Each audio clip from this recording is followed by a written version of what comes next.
Hi, I'm Clare Kramer, and welcome to today's episode of Awkward Conversations. Today, we are talking about how you can make a difference. Yes, you, just one person can make a difference in the community. And today's guest, we have Bryan, the Assistant Director of the Elks Drug Awareness Program. We have Catie Drew, who is the Senior Prevention Program Manager in the DEA's Community Outreach and Prevention Support Section. That's a mouthful, Catie. Can you kind of tell us what you do for the DEA? One of the things that I do is I work with the Discovery Education Program, which is our free curriculum that we partnered with Discovery Education. And I also am in charge of all DEA's drug prevention education publications. And that's just one small cog in our larger section of drug prevention education. And Catie, we'll get more into that in today's episode, but I want to introduce our final guest, Drew Hammill with Discovery Education. Drew, tell us what you do. Yeah, thanks. I'm a Senior Instructional Design Manager with Discovery Education and do a lot of things, but my most important thing is I get a chance to work with Catie Drew and the DEA on our program Operation Prevention. That sounds really interesting, Drew. Tell us about Operation Prevention. What is that? Yeah, absolutely. So Operation Prevention is one of our most exciting educational initiatives. It's designed to inspire conversations and teach about the brain and body science behind opioid misuse. It's aimed at grades 3 through 12, and we really targeted this for a variety of people across the gambit, from parents, teachers, students, after-school workers, anyone who has a stake in the life of a child, and anyone who may be impacted by opioid misuse. That's really great, Drew. I love that. Now, Catie, tell me, how did the DEA get involved in this? So we at the DEA, we realized we did not have a drug prevention curriculum, and neither did Discovery Education. So when we partnered together to put this together, we knew that it was going to be something great because DEA could provide the content and the funding, where Discovery excelled at creating and crafting these educational programs. And we wanted it to be available for everybody. So it's a totally free initiative, free program. Everything is available online at operationprevention.com. Everything's downloadable for the most part, and there's no barriers to accessing it. So nobody has to put in their email or worry about getting tracked or anything like that, because we wanted to make sure it was open to anybody and everybody who needed something like this. We started out with middle school and high school, and then we got some feedback, said we'd like to have something for elementary school. So we went back and worked with Discovery Education and came out with an elementary school module. And since we started back in 2016, almost every year we've added a new module because we keep getting requests for additional items, and we're happy to keep providing those. That is really great, Catie, and I love that there's no barrier to access this information. Where did you collect all this information? Where is this all coming from? Well, one of the nice things about DEA is we work with a lot of our fellow government agencies. One of them is NIDA, the National Institute on Drug Abuse, and the other is SAMHSA, the Substance Abuse and Mental Health Services Administration. And between the two of them, they work on a lot of science. NIDA specializes on doing research on science on how drugs affect the brain and the body. And SAMHSA has a great prevention and treatment sections. And so between the two of them and with all of DEA's information, plus some information from the CDC, which is the Centers for Disease Control, we were able to bring in quite a bit of information and incorporate that into our curricula. So Operation Prevention has not only a lot of resources and tools for educators, but also for parents. Is that correct? Yeah, that's correct. You can actually go to operationprevention.com. Everyone can access that site free of charge, and you can click under the top where it says Parent Resources, and it'll take you directly to our parent toolkit. And within that parent toolkit, you can see lots of great resources for how we talk about opioid misuse, some facts and myths around it, and then some strategies and some resources for how to talk to your family members about opioid misuse. This is all such great information. And Catie, I'm curious, is this available in different languages or customizable to different regions? Well, that's a great question. And when we first started out with this program, with this initiative, we wanted to make sure that it was available to everybody who was around who could use it. So all the lessons, initial lessons, are in English, but we also have a Spanish-facing webpage. And if you go to the website and upper right, you'll see in Espanol. You can click on that, and then within the Spanish-facing website, you can actually get a copy of the Parent Toolkit in Spanish. And there's also a computer-based student module that's also in Spanish. Now, most of the lessons are in English, except for our newest one, which happens to actually be in English and Spanish. That's our counterfeit drugs module. That is so great. The parent toolkit, I need that. And I know other parents would love to have that too. It's in the show notes, the link to the parent toolkit. Definitely download it. Yeah, and Catie makes some great points about accessibility and where we're trying to drive the program. And I think it also helps reinforce a few other points of what we pride the program on. And those are a couple other pillars that exist around not just our stakeholders, how we involve all stakeholders, but also access to grade levels and disciplines. The program is multidisciplinary. And what that means is that you might think of this as traditionally in a health class, which is where it certainly would be. But we also make these and we create these based on standards from science standards, from the next generation science standards or the C3 framework for social studies, and then really bringing in a lot of social and emotional learning or SEL framework. We do this because that helps with the connectedness and the belonging to different classrooms. And this really creates a holistic structure to where we're able to leverage parent, teacher, and really, most importantly, student voice. And Drew, just to clarify a little bit, in case people don't know what SEL is or aren't familiar with the term. Yeah, when we talk about social emotional learning, and the reason I just frame it that way briefly is because when we look at the program, one of our goals is for students to be able to feel informed and to take action, to advocate for themselves and within their communities. And when we talk about social and emotional learning, a part of that is being able to create positive relationships, to recognize who you are as a person, and then to take ownership of yourself within your community. And really, we think all those are really important parts of how we want students to be able to speak up for what is right. And if they see something that's happening, support others. That's great. Thank you for defining that. And I believe you guys also have a program for the Native American communities. Is that correct? Yeah, that's absolutely right. And thanks for calling attention to that. So as Catie was talking about the tabs on Operation Prevention, one of those is our cultural-based resources. And these are recent additions for us, and we're really proud of these. So in these culture-based resources, they're labeled as something called the Good Medicine Bundles. And what they do is they lean into different assets or deliverables from us, from digital lesson bundles that are teacher-led activities that have supporting guides, handouts, and then our masterclass videos that are teachers who are teaching about ways in which we can use native wisdom, indigenous practices that have been around for a very long time, and how we talk about those with a combination of holistic health practices and then modern medicine, and how we're merging those things and what that looks like within classrooms, not just in one region, but across the United States. And the great part about those things is that those are led by teachers who are actually doing this work from different tribal communities across the United States. And they speak to students, not just in tribal communities, but again, in all classrooms. So it's this great marriage. These are all such great things. How do I reach out to, let's say, the school or, my church, my temple, my synagogue, whatever religious organization you're a part of, the Boy Scouts, the Girl Scouts? How do I reach out to get those organizations involved in something like this? DEA has field divisions across the country, and all of our field divisions have demand reduction coordinators and community outreach specialists that we have been basically training on talking about the Operation Prevention Program, so that they can then go to parent meetings or school meetings or talk to their local school district to let them know that this program and this curriculum exists and that it's for free. And it's such an easy curriculum to do that it doesn't really require a train the trainer. So DEA does provide kind of like webinars or a presentation on what the program is, what the different parts of the curriculum are, so that the teachers and the administrators can know what they have and what they can get from it. And we use a lot of word of mouth. We actually even have flyers that can be downloaded from the Operation Prevention webpage, so that people can distribute flyers at different organizations and different events to let them know about it.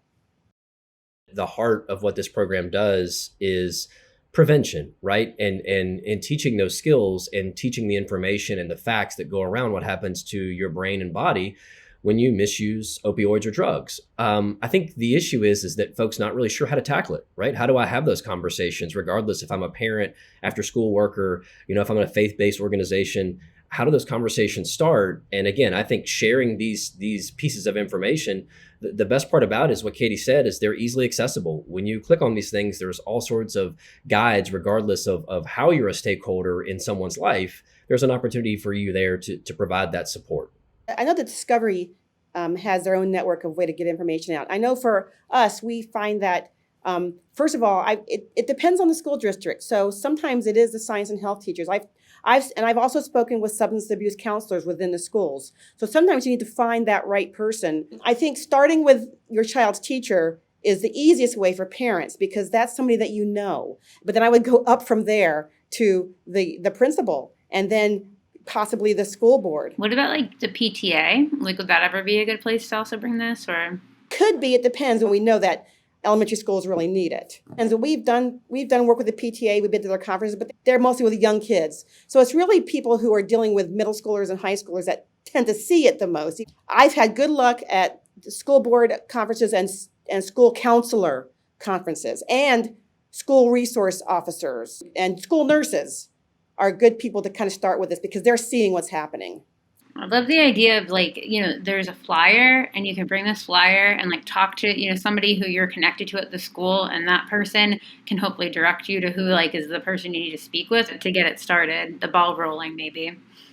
Saving lives means staying informed. Knowing the dangers of using counterfeit prescription pills can help those you care about and keep our community safe. As a parent, educator, neighbor, or friend, we all play a role in building safe and healthy futures for ourselves and our loved ones. Do your part. Take the first step today. Visit GetSmartAboutDrugs.com to access education, prevention, and treatment resources. Counterfeit prescription pills laced with fentanyl are deadly. Be their protector. Be informed. Visit GetSmartAboutDrugs.com. And it comes full circle. Once again, it's about knowing your kids, having that open communication, talking to them, knowing their environment. Go to their teachers, go to their counselors, go to the Girl Scout or Boy Scout troop leaders, and let them know that these resources are available. And you know, you have that flyer that's available on the website, and it's a very simple thing to download, print off, and drop off. And it has all the information you want on it, and it's a fantastic resource. You come in armed with that and start passing it out, and start hitting all those important people in the schools, and the teachers and the coaches and the nurses and the principals, and even the anybody else that works with your child. Definitely scout leaders, faith-based organizations, community organizations. There's a lot of organizations that they want to help our kids, and they want to do whatever they can to help them deal with these. And so we can provide the information and the resources, and the parents can be the conduit to get it to them. And speaking of organizations that are helpful and wonderful, we have Bill Bryan from the Elks with us. Can you tell us a little bit about what the Elks are doing for community outreach? Well, thank you, Claire, for that wonderful introduction. I am involved with the drug awareness program of the Elks, but as probably a lot of folks know, the Elks have been around for an awfully long time. We just celebrated 2 years ago our 150th anniversary. In fact, it started in New York City with a bunch of out-of-work actors after the Civil War. And I'm not sure that we still don't have that reputation as a bunch of old Civil War veterans, but about 25, 30 years ago, the membership got together and said, there's a problem in this country and we need to address it. And the Elks have always been forefront in addressing whatever the problem might be. I mean, they established the first hospital for wounded soldiers in World War I. And when the Statue of Liberty needed to be repaired, they came forward with that. The Johnstown flood, a whole bunch of things. But in the mid-'80s, the attention was turned to illicit drugs. And our membership said, we need to do something about that. And so they formed this drug awareness program. And it started really as a grassroots organization, and we have now grown to become the largest all-volunteer, none of us are paid, drug education program in America. That's amazing. And I know you guys have the Elks Kid Zone as a great resource for young people out there. Can you tell us a little bit about that? Certainly. In fact, we have a number of websites that we've created. And the Elks Kid Zone was our first venture. It's a wonderful website that includes articles for kids. We talk about bullying. We talk about cyberbullying. We have a cartoon character mascot, Elroy the Elk, and he has a corner where there's games and activities that the kids can play. We've created a variety of comic books thanks to Marvel Entertainment that have been distributed, but these comics address the issues that are related to kids with drugs. The website contains those as well. We have videos, we have trivia games. News and updates is probably one of the most important things that we do, and we grab articles from all over the country. We have poster contests, we have video contests, and the comics contain a teacher's guide for teachers to have a lesson plan in the classroom. And they've all been certified by the California Educational Standards Department. But we also have one for a website for older kids. It's called Elks Teen Zone. And while it contains many of the things that Elks Kid Zone contains, it's more age appropriate for teenagers. And unlike the Kid Zone, we go into a little more depth with the Teen Zone when we're talking to the LGBTQ plus community about bullying. And there's cyber issues, conflict resolution, how to eat healthy, the importance of exercises. And then there's a section that when you go on the Elks Teen Zone, it says, I am a teen, I am a parent, I am a teacher. And if you click on I am a teacher, that takes you to our lesson plans. And we have lesson plans on a number of issues that teachers can, if they want to, it registers their kids. When the kids complete a lesson plan, they get a certificate from the Elks. And we also have our own YouTube channel now. I love all these resources, Bill. This is so great. And just keep in mind the Kid Zone, the Teen Zone, this is about creating a bonding moment with your child. So go in there, show them around, show them how to use the site, but stick around also and have the conversation and facilitate that understanding between you as a parent and child. Use this as a resource, wouldn't you say?